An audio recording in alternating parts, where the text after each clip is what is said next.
বৰ্তমান মোৰ সৈতে আছে আপোনাৰ পলিউশ্যন কণ্ট্ৰল বৰ্ডৰ চেয়াৰমেন অৰূপ কুমাৰ মিশ্ৰ ছাৰ আজি মোৰ কাষত ছাৰ ভালে আছেনে আপুনি ছাৰ আজি আপোনাক দেখা পাই খুবেই ভাল লাগিল জালুকবাৰীলৈ আহিবলৈ খুব ভাল লাগে ইয়াতে আমি ডাঙৰ হৈছোঁ হয় ছাৰ এখন আমাৰ ইউনিভাৰ্চিটি খুব ভাল লাগে আহি পেলাই ছাৰ যিহেতু আজি এটা নতুন অনুষ্ঠানত আপোনাৰ সৈতে ভাগ ল'লোঁ নহয় জানো বাৰু কি ক'ব বিচাৰিব যিটো act is pollution tourism for Assam North Indian কুৱেশ্যনটো খুবেই ৰেলেভেণ্ট হয় ছাৰ প্ৰথমতে যেতিয়া আমাক ইয়াৰ পৰা খবৰ দিয়া হ'ল যে তেওঁলোকে আণ্ডাৰ ডিপাৰ্টমেণ্ট অফ জুলজি হয় ছাৰ তেওঁলোকে কৰিব এই অনুষ্ঠানটো যেতিয়া মই বোলো জুলজি ডিপাৰ্টমেণ্টত তেওঁলোকে জীৱ জন্তু বায়'ডাইভাৰ্চিটি এইবোৰ বাদ দি পেলাই এক্টিভ পলিচিৰ কথা কিয় কৈছে টুৰিজিমৰ কথা পিছত গম পাওঁ নহয় যিহেতু টুৰিজিম ডেভেলপমেণ্টটো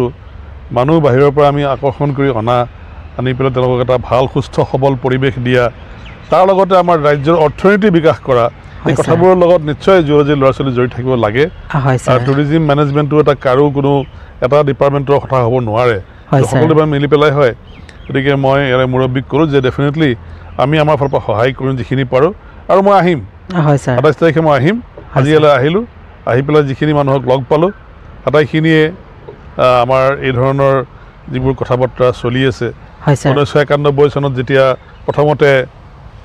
লুক ইষ্ট পলিচিৰ কথা আহিছিলে মই মানে অকণমান ধেমালি কৰি কৈছিলোঁ যে দিল্লীৰ পৰা আমাৰ সদায় লুকেই কৰি আছে কিন্তু পিছত এতিয়া যিখন চৰকাৰ এখন আহিলে তেওঁলোকে লুক ইষ্ট পলিচিটো কৰি পেলাই এক্ট ইষ্ট পলিচি কৰিলে গতিকে লুক মানে আমি কওঁ যে look is something wish is passive এইটো এটা তাত কোনো এক্টিভ কথা নাই কিন্তু যেতিয়া আমি কওঁ যে এক্ট ইজ পলিচি এতিয়া কিবা এটা কৰিব লাগিব কেনেকৈ টুৰিজিম চাৰ্কিটটো ডেভেলপ কৰা যায় ৰাস্তা ঘাট খোৱা বোৱাৰ ব্যৱস্থা মানুহৰ অতিথি আপ্যায়ন এই সকলো কথাখিনি যেতিয়া একেলগে আহিব আৰু যিহেতু সদায় আমি কৈ আছোঁ যে আমাৰ এসময়ত অসমৰ লগত অকল বাংলাদেশ নহয় আমাৰ প্ৰতিবেশী ব্ৰহ্মদেশ আজিকালি কয় ম্যানমাৰ চাইনাৰ ইউনান প্ৰভিন্স নেপাল ভূটান আটাইবোৰ দেশৰ লগত এটা বিৰাট সম্পৰ্ক এটা আছে আমাৰ আৰু এটা সময়ত আমি জানো যে অসম ৰাজ্যখনো বহুত ডাঙৰ আছিলে তাৰ সীমা বহুত আছিলে আৰু ভাৰতবৰ্ষৰ ইতিহাস এইবোৰ আমাৰ গোটেই দক্ষিণ পূব এছিয়াৰ দেশবোৰত বিদ্যমান গতিকে আজি আমি চিন্তা কৰিব লাগিব অকল আমাৰ প্ৰতিবেশী বাংলাদেশ নেপাল ভূটান নহয় লাওছ থাইলেণ্ড কাম্বোডিয়া ভিয়েটনাম আটাইবোৰ দেশ সামৰি পেলাই আমি যদি টুৰিজিমটো আমি ডেভেলপ কৰিব নোৱাৰোঁ নহ'ব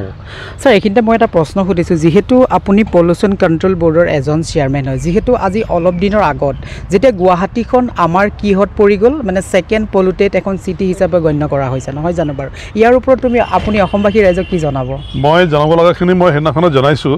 ২৪ ঘণ্টাৰ ভিতৰত আমি স্পষ্টীকৰণ দিছোঁ সকলো মিডিয়াত আৰু দিল্লীৰ পৰাও তেওঁলোকে বিভিন্ন মিডিয়াম তেওঁলোকে মোৰ ইণ্টাৰভিউ প্ৰকাশ কৰিছে মই কৈছোঁ যে আমি এই ধৰণৰ যিটো এটা ব্যৱস্থাপনা ভাৰত চৰকাৰে আৰু চেণ্ট্ৰেল পলিউশ্যন কণ্ট্ৰল বৰ্ডৰ লগতে আমি যিটো USEPA বুলি কয় United states environment protection agency তেওঁলোকৰ যিটো প্ৰট'কল তেওঁলোকে যিধৰণে বস্তুবোৰ জোখে প্ৰদূষকৰ আমি সেইটো ফ'ল' কৰোঁ অথচ এই ছুইজাৰলেণ্ডৰ যিটো কোম্পানী আছে তেওঁলোকে কিন্তু WHO অৰ্থাৎ বিশ্ব স্বাস্থ্য সংস্থা WHO তেওঁলোকে প্ৰট'কল ফ'ল' কৰে সেইটো প্ৰট'কল কৰিলে আমাৰ যিবোৰ এতিয়া মান আমি চাওঁ এতিয়া সেইবোৰ দুগুণ হৈ যাব গতিকে আমি এফালে